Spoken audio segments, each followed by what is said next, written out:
आवाज आ रही है? हाँ बिल्कुल आ रही है, बहुत प्यारी आवाज आ रही है। स्टोरी सुनना चाहेंगे? ठीक है, पहले मैं मुक्त छंद दो सुनाऊंगी क्योंकि मेरा नियम है स्टोरी से पहले मैं तो मुक्त छंद सुनाती हूँ और फिर एक बिल्कुल थोड़ा अलग टाइप की छोटे बच्चे की स्टोरी।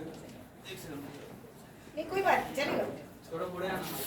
हाँ बस आवाज ठीक, थैंक यू। और कोई उम्र के हिसाब से कोई गलती हो जाए तो माफ करना। अच्छा, अभी जैसे कोई बार आजकल क्या है, आप लोगों को बहुत कंपटीशन है पढ़ाई में, जॉब पर, बिल्कुल। तो एक बच्चा थोड़ा पढ़ने में वीक है तो माँ को बहुत चिंता है, तो उसने उसको कहा प्यार से, बेटा बेटा, माँ बोली बेटे से, बेटा अपने लिए ऐसा कोई फील्ड चुनना, अपने लिए ऐसा कोई फील्ड चुनना जहाँ कंपटीशन न हो आगे बढ़ने में, जहाँ कंपटीशन न हो आगे बढ़ने में। बड़ी मासूमियत से बच्चा बोला, बड़ी मासूमियत से बच्चा बोला, हाँ अच्छा इंसान बनूंगा माँ, अच्छा इंसान बनूंगा माँ, वहाँ कंपटीशन नहीं है।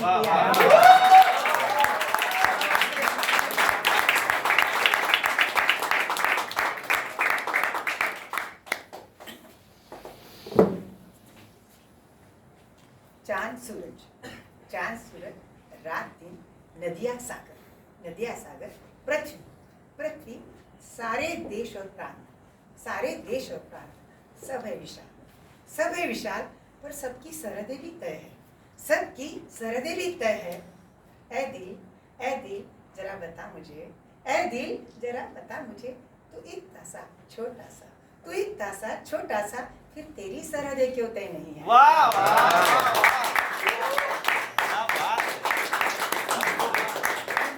ज्यादा लिखती हूँ, कविता कम लिखती हूँ कविता भी, पर मुक्त छंद ज्यादा लिखती हूँ और महफिल में वही सुनाती हूँ क्योंकि सबको तालियां अच्छी लगती है। तालियों का सेल सुना देती हूँ और आज पहले उनको बोल देती हूँ यार हम मत बजाना क्योंकि स्टोरी में वो जो ग्रीफ होगी नहीं आएगी।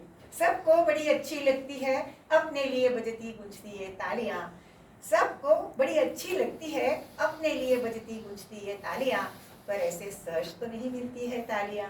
सच कहो तो तार की कसरत है ये तालियां, जो कुछ मेहनत, लगन, समर्पण से बोया, उसका रिटर्न गिफ्ट है ये तालियां।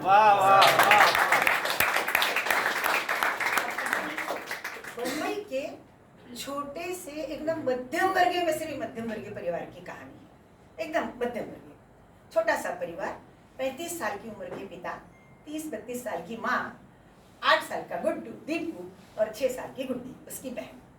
रविवार का दिन है, बम्बई में कांदा पोहे महाराष्ट्र लोगों के घर का मतलब फेवरेट नाश्ता। कांदा पोहा खाया तो फिर दीपू धीरे से पापा के पास आया और बोले झिझक के धीरे से बोला, पापा बाजार चलो ना पापा, बूट लाने पापा, चलो ना पापा प्लीज। अरे बेटा अभी 6 महीने पहले तो तेरे को बूट लेके दिए थे, फिर से बूट? नहीं, पाकिट खुला। बेटा बोला, पापा ये बूट से मैं रोज क्रिकेट खेलता हूँ, दौड़ने जाता हूँ, बाजार सब्जी लेने, आटा लेने और जाने क्या क्या काम करता हूँ, क्रिकेट खेलने में सब में मेरे बूट घिस गए पापा चलो पापा प्लीज। नहीं बेटा देखो महीना आखिर है, प्लीज पापा, मेरे सारे दोस्त आए हैं, चलो ना। पापा को लगा आज बाल छट के आगे नहीं चलने वाला, चलो बेटा तैयार हो जाओ। अरे बाप रे, फटाफट तैयार हुआ, बूट पहने हुए पुराने, उसके एक झोला लिया, पानी की बोतल ली, झोले के अंदर एक टॉवेल रखा छोटा सा, आते समय धूप लगेगी इसलिए। और तो पापा और बेटा निकले खटारा स्कूटर पे, थोड़ी देर आगे गए, खड़ा किया स्कूटर, पार्क किया पार्किंग में, फिर इधर उधर थोड़ा विंडो शॉपिंग किया, देखा, फिर बड़ी शोरूम में घुस गए। वो जो सेल्समैन था देखते से साहब आइए, फिर साहब देखो जूते, बोला देखो ये ब्रांडेड जूते हैं, ये ऑर्डिनरी कंपनी की, ये लोकल कंपनी की, ये कानपुर के, ये आगरा के, दिल्ली के, कौन से बताओ सर बताओ। उसने 300 रुपए से लेकर के 1500 रुपए के जूतों का ढेर लगा दिया बच्चे के लिए। पापा ने बोला गुड्डू देख बेटा ये 800 रुपए के बूट कितने अच्छे हैं, है ना, लेगा ना। और उसकी नजर तो 1300 रुपए के बूट पर जाकर अटक गई, 1300 रुपए के बूट। बोला पापा ये देखो ना कितने अच्छे बूट है पापा। बेटा ये 1300 रुपए के है, तेरे लिए लूंगा तो गुड्डी रह जाएगी, इस कीमत में 2 आ जाएंगे बेटा। पापा मेरे सारे दोस्तों ने ये लिए है, पापा ले दो ना पापा प्लीज। अच्छा पापा ऐसा करना, जब आप गुड्डी को ले दोगे ना तब मेरे को मत लेके देना, मेरे को चलेगा, तब मैं नहीं लूंगा बस, पर ये ले दो ना पापा। फिर पापा को लगा बच्चे की जिद है, आज नहीं चलने वाला, ले दिए चलो। उसको आकाश ठंडा हो गया, फटाफट ट्रायल किया, पहना, खुश एकदम, चेहरे पर खुश, और फिर लेके पैक करके झोले में डाल दिया और निकले दोनों फिर से बाहर। पापा बोले बेटा यहाँ तक आए हैं ना तो पास में सामने एक मंदिर है, चलो वहाँ चलते हैं। खुश हो गया, रोड स्कूटर लगाया, रोड फिर से क्रॉस किया, दूसरे रोड पर थोड़ी दूर पर मंदिर पर गए। आज के हिसाब से वहाँ सारी जो रोज की दैनिक चीजों की दुकानें थी वहाँ लगी हुई थी, सारी दुकानें। मंदिर के पास गए तो वहाँ ऐसी सीढ़ियाँ थी, एक तरफ गन्ने की रस की दुकान थी, खाने की दुकान थी, और सीढ़ियों के पास ही एक बिल्कुल गरीब लाचार 7-8 साल का लड़का, मैले गंदे कपड़ों में, पाँव काले काटे हुए, उसकी बिछाने की चादर टुकड़ा फटा हुआ, ऐसे हालत में बैठा था। पापा ने जूस मतलब गन्ने का रस लिया, उसको दिया और वो बच्चे को भी दे दिया। बच्चा एकदम तृप्त हो गया, खुश हो गया। फिर मंदिर में दर्शन के लिए गए। अब अभी तक जो बच्चा बड़बड़ा रहा था, मतलब जो दूर थी वो सीढ़ियाँ चढ़ते चढ़ते एकदम उदास हो गया, कुछ बोला नहीं।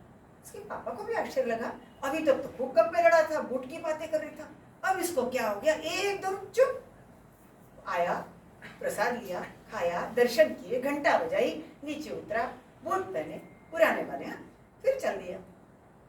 गए, आगे बढ़े, पापा ने स्कूटर स्टार्ट किया, स्कूटर पर बैठा और थोड़ा मुश्किल से 300 कदम भी स्कूटर नहीं गया होगा, वो एकदम से जोर से चीखा, पापा पापा स्कूटर रोको, पापा स्कूटर रोको, स्कूटर रोको, पापा स्कूटर रोको।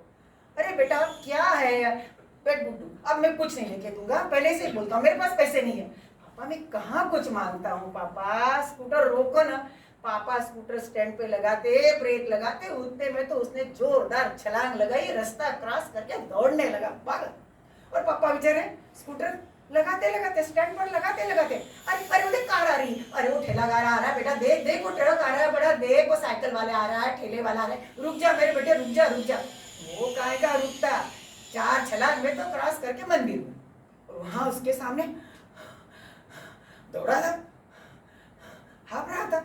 फिर बोला दोस्त दोस्त, मैं फिर से आ गया। देखो सब दुकानदारों को भी आश्चर्य लगा, अभी तो गया फिर से आ टपका। मैं आ गया, चुपचाप खड़ा रहा, फिर झोले में से टॉवेल निकाला, उसने वो गरीब बच्चे को टॉवेल दे दिया और कहा दोस्त तुम्हारे बिछाने का कपड़ा कितना फट गया है, गंदा है, तुम्हारा शरीर जलता है, बैठते नहीं आता, लो ये रख लो। लड़का खुश हो गया, गरीब भिखारी बच्चा। फिर उसने झोले में झाँका, फिर देखा, थैली में से वो पैक निकाला, पैकेट गुटका, नए गुटका, फिर अंदर रख दिया, फिर निकाला, फिर अंदर रख दिया, फिर धीरे से उसने वो पैकेट निकाला, नया गुटका, और उसने गरीब बच्चे को बुट दे दी, नए के नए बुट, और बोला दोस्त तुम्हारे पाँव नीचे से जल गए हैं, छाले पड़ गए हैं, ये बुट तुम रख लो, तुमको काम आएंगे। वो गरीब बच्चा ऊपर नीचे इधर उधर देखता रहा, वो मासूम क्या बोले, खाली उसके चेहरे की मुंह भाव कह रहे थे। वो सोच रहा था आज मेरे साथ ये क्या हो रहा है, एक साथ 3 ख्वाहिशें पूरी हो गई, आज ईश्वर खुदा मुझ पर कहाँ से मेहरबान हो गया, 3 चीजें मिल गई, मानो अंधे को 2 आंखें मिल गई, भगवान ने छप्पर फाड़ कर दे दिया, और जैसे जब बिन मांगे मोती मिल गए, और वो बोल नहीं सका, उसके चेहरे पर खाली मुंह भाव थे। और सारे दुकानदार दौड़कर आए और बोल रहे थे आहा क्या बच्चा है, क्या संस्कार दिए माँ बाप ने, नए के नए बूट दे दिए। उसको भी अच्छा लगा अपनी तारीफ सुनना। फिर धीरे से उसने पलट कर उधर देखा, पापा उसको यूं देख रहे थे, आंखें फाड़ फाड़ के। उनको लग रहा था साला गरीब घर पे बहन को छोटी चॉकलेट देने के लिए नानुकुर करता है, तो या नए के नए बूट दे दिए जिद करके लिए, और कुछ नहीं बोले। फिर वो डर गया, हाँ, पापा को ऐसे फाड़ फाड़ के देखते हुए धीरे से पापा के पास गया और बोला पापा पापा आप नाराज तो नहीं होंगे ना पापा, मेरे को घर जाके मारेंगे नहीं ना पापा, मारना मत पापा, नहीं मारेंगे ना पापा, नाराज नहीं होंगे ना पापा। पापा उसके पाँव जल गए थे, मेरे से नहीं देखे गए पापा, उसके पाँव में छाले पड़ गए थे, मैंने दे दिए नए बूट, आप घर जाके मारोगे ना पापा, मत मारना। फिर बोला अच्छा ऐसा करना पापा, अब जब आप गुड्डे को ले दोगे ना तो मुझे नहीं ले देना, बस मैं ये फटे बूटी पहन लूंगा, मुझे नहीं चाहिए नए बूट, नहीं चाहिए।